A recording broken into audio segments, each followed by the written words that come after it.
Bagaimana dampak El Nino kepada produktivitas sawit milik petani sendiri? Eh, Sawit itu justru senang adanya El Nino karena sawit itu tanaman yang sifatnya itu siklus C4. C4 itu membutuhkan intensitas matahari yang tinggi untuk bisa menghasilkan laju fotosintesis yang baik. El Nino hanya sedikit mengganggu ketika dia tanah gambut sehingga panas. Tetapi secara umum tanaman sawit adalah tanaman yang sangat selektif dan adaptif untuk situasi yang tinggi cahaya matahari.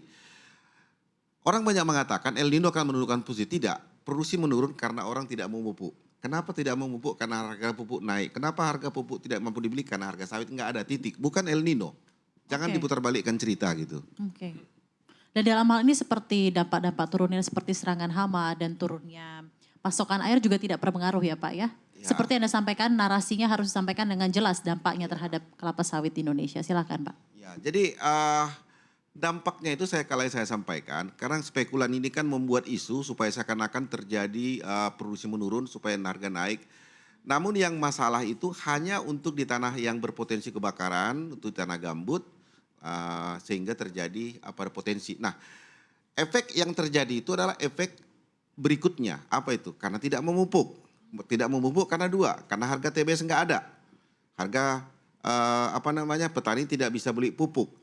Ketika dia memupuk, terjadi suhu yang tinggi. Dipupuk pun sawit dalam kondisi panas malah bisa menjadi membahayakan akar, ya khususnya anaerob.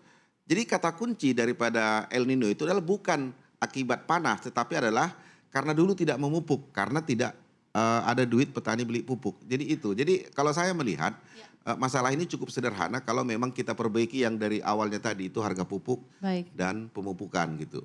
Baik, seperti yang tadi disampaikan juga oleh Pak Muldoko dan Pak Andi, salah satu tujuan utama ke depan ya Pak untuk semakin menata baik masa depan kelapa sawit di Indonesia adalah untuk meningkatkan produktivitas ya Pak ya, kelapa sawit. Apa saja upaya para petani dan bagaimana pandangan Apkasindo sendiri? Jadi Pak Muldoko kan sudah sangat terurai, terinci. Memang beliau sangat menguasai ya, khususnya di sektor pertanian secara umum, sawit pada khususnya. Dan Pak Andi Nur Alam, saya juga sudah mengatakan, persoalan petani hanya 3. Produktivitas, benar, kata Pak Muldoko dan Pak Andi juga mengatakan benar. Status. Yang kedua adalah tidak terkoneksinya harga CPO dengan harga TBS. Nah, tidak terkoneksi ini adalah seperti kata Pak Muldoko tadi, pendapatan kesejahteraan petani. Pak Andi juga mengatakan, apa di situ permasalahannya adalah aturan yang mengatur tentang harga TBS itu sudah expired. Dulu ukuran baju saya ini M, tapi sekarang udah XL 3 kali. Diganti dong melalui perbaikan atau penguatan. Nah yang ketiga adalah masuknya petani sawit ke hilir. Hilirisasi itu ada 2. Tadi Pak Andi Nur Alamsyah juga mengatakan hilirnya hilir. Hilir itu kami cukupkah di dalam pengolahan TBS menjadi minyak sawit? Tidak. Tetapi sampai kepada minyak goreng atau Pamigo. Kementan kan sudah mengeluarkan produk Pamigo, tapi belum ada yang yang berjalan seperti yang diharapkan. Mungkin kami menunggu ya permudahan regulasi. Itulah sebenarnya interaksi 3 tadi mengakibatkan begitu pentingnya dalam menopang ekonomi sawit petani dan Indonesia. Sebab saya selalu bilang kepada banyak orang, sawit itu bukan Silakan, kami. Sawit itu bukan hanya petani, bukan kau dia mereka, tapi kita Indonesia.